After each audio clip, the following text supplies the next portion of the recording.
Shalom sobat, kita kali ini mau berbagi ayat renungan firman Tuhan. Beberapa sudah saya catat di sini. Yang pertama, saya baca Matius 5 ayat 5. Berbahagialah orang yang lemah lembut, karena mereka akan memiliki bumi. Kira-kira sobat bisa mengerti apa dari ayat ini? Matius 5 ayat 5. Berbahagialah orang yang lemah lembut, karena mereka akan memiliki bumi. Jadi kalau saya pribadi menganggap bahwa firman Tuhan ini untuk kita yang keras hatinya. Untuk kita yang suka emosi, marah. Untuk kita yang suka melawan, yang memberontak, yang bebal. Saya rasa ayat ini cocok untuk kita. Matius 5 ayat 5. Berbahagialah orang yang lemah lembut, karena mereka akan memiliki bumi. Berarti apa? Kalau istilahnya memiliki bumi itu kita diterima di mana saja. Kita bisa berbaur dengan orang lain, kita bisa berkomunikasi dengan orang lain dengan penuh keramahan, dengan penuh senyum. Nah, tidak ada sakit hati, tidak ada saling marah-memarah gitu sobat ya. Jadi renungan kita yang pertama itu Matius 5 ayat 5, berbahagialah orang yang lemah lembut, karena mereka akan memiliki bumi. Jadi kalau sobat nanti mau menambahi bisa tulis di kolom komentar ya. Yang kedua, 1 Petrus 3 ayat 12. Sebab mata Tuhan tertuju kepada orang-orang benar, dan telinganya kepada permohonan mereka yang minta tolong. Tetapi wajah Tuhan menentang orang-orang yang berbuat jahat. Nah, jadi ada yang kita pelajari di sini. Yang pertama, mata Tuhan tertuju kepada orang-orang benar. Jadi Tuhan itu melihat, memperhatikan kita orang-orang yang benar. Nah, kalau kita lihat di Roma 6 ayat 23 berkata,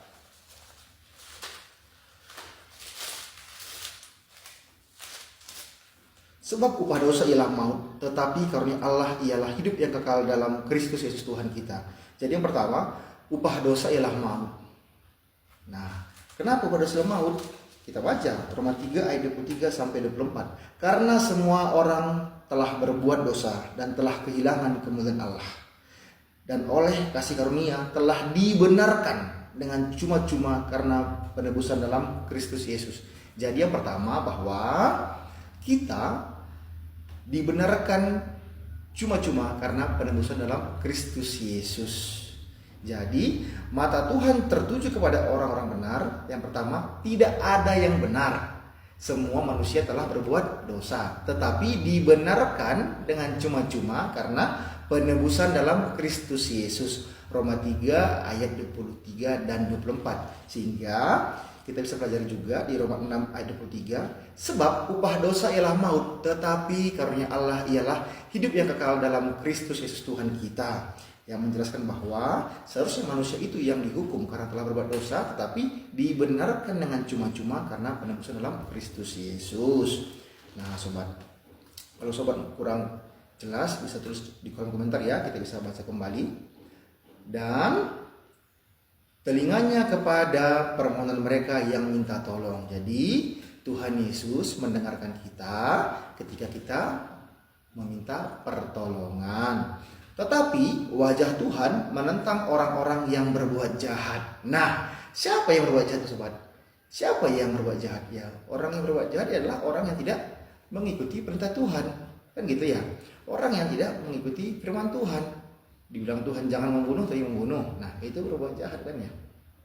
Nah, kalau dibilang firman Tuhan jangan berdusta tetapi berdusta, ya itu melanggar firman Tuhan. Nah, tetapi wajah Tuhan menentang orang-orang yang berbuat jahat, orang yang mencuri. Ya, itu kan berbuat jahat juga kan ya, karena merugikan orang lain. Nah, sobat ya. Yang ketiga, saya baca Amsal 10 ayat 2. Harta benda yang diperoleh dengan kefasikan tidak berguna, tetapi kebenaran menyelamatkan orang dari maut. Nah, penting sekali sobat, harta benda yang diperoleh dengan kefasikan tidak berguna. Nah, kira-kira harta benda yang seperti apa yang diperoleh dengan kefasikan? Mungkin kita tahu ya, harta yang diperoleh dengan kefasikan itu contohnya mengambil yang bukan hak kita. Apakah korupsi? Apakah mencuri? Ya sama-sama sih. Tetapi kebenaran menyelamatkan orang dari maut. Nah, tetapi kebenaran menyelamatkan orang dari maut. Apa itu kebenaran? Dan apa itu maut? Kita baca kembali. Roma 6 ayat 23. Sebab upah dosa ialah maut, tetapi karunia Allah ialah hidup yang kekal dalam Kristus Yesus Tuhan kita. Nah, jadi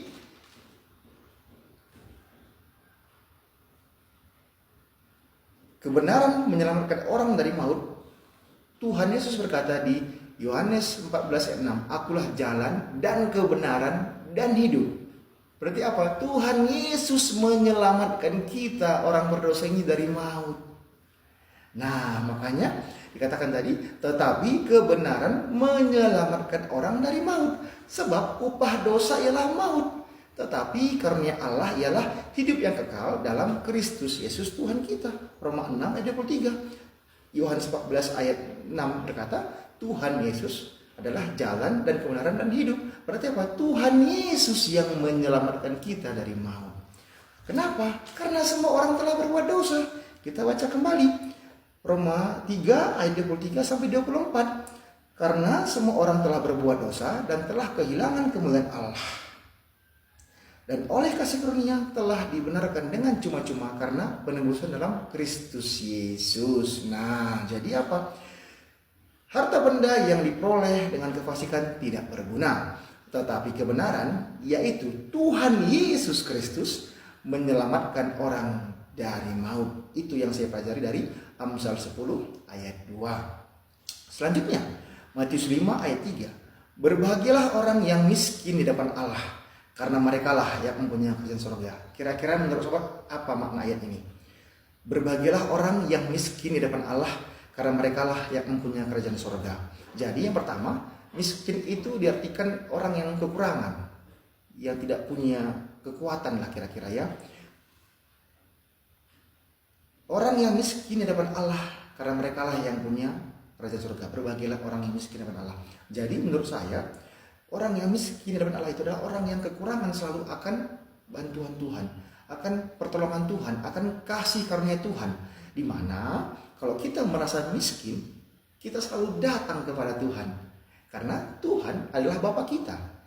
Nah, coba kita buka ya. Matius 11. Matius 11. Coba kita buka Matius 11 ayat 28. Marilah kepadaku semua yang letih lesu dan berbeban berat, aku akan memberi kelegaan kepadamu. Nah, Tuhan Yesus memberikan kelegaan kepada kita. Jadi kalau kita orang miskin, kita meminta pertolongan, kita tahu diri gitu, kita datang kepada Tuhan. Supaya apa?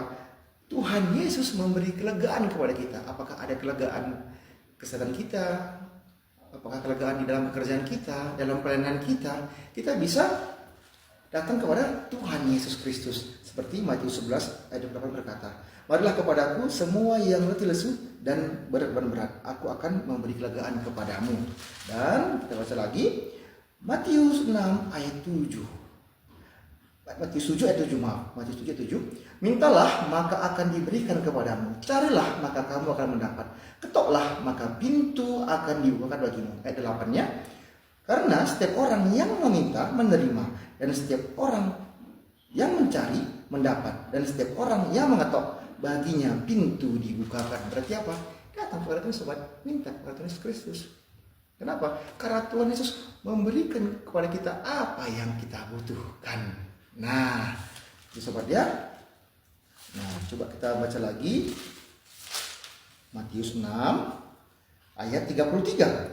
Tetapi carilah dahulu kerajaan Allah dan kebenarannya, maka semuanya itu akan ditambahkan kepadamu.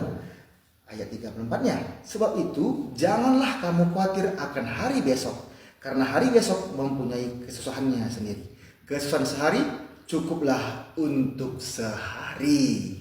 Nah, sambil merenungkan ayat ini, kita dengarkan lagu rohani sobat ya.